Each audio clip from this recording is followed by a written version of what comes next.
just before 5 a.m., the 911 center that I oversee at the Saline County Sheriff's Office received the first of many 911 calls of a tornado which has now been identified as an F4 tornado that struck the southeastern portion of the community.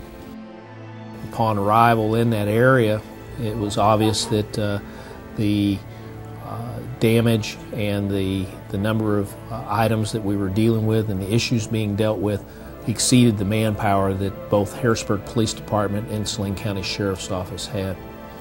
And it wasn't but a few minutes after that that the sheriffs in Jackson County, the sheriffs in Jefferson County, and a number of other law enforcement agencies throughout Southern Illinois was on the phone with me advising that they had sent staff and that they were on the way to provide the assistance for us. If it had not been for all the surrounding communities volunteering their resources, their manpower, food resources, equipment, we would not have made it to this point. When we set up a perimeter that we had, it was going to be very taxing on every law enforcement officer in Saline County. We weren't going to be able to accomplish that, so I called Calvin Stearns. Calvin made one phone call and got me 30 guys down here to complete our perimeter. We've made another phone call and we've got 30 additional people coming down here, and I guess this is going to continue on probably for the next 4 or 5 days. We've imposed a 6 p.m. curfew, and the affected area would not be able to establish that perimeter, and we definitely would not be able to police it without ILEAS and the call-in that they have done, sent the guys from all over the southern part of the state and northern part of the state down here to assist us.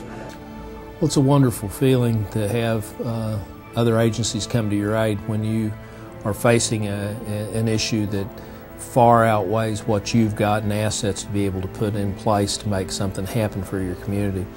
To have 73 officers arrive to give us assistance speaks to the amount of help that come our way to help us in our time of need.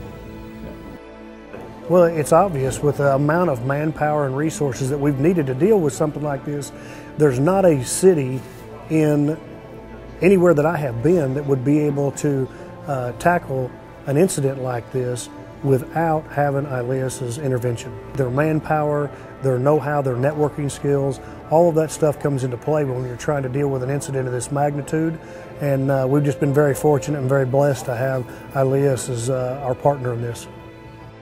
Without a doubt, our legislators need to see the actions of ILEAS now, and it's at a time of trouble when you actually see how much this means to our communities. To be able to get through mutual aid enough officers to set the perimeter, to help when rescue, help with recovery, when the assets are far more than what your community has. We just can't say enough for those folks that have come to our aid.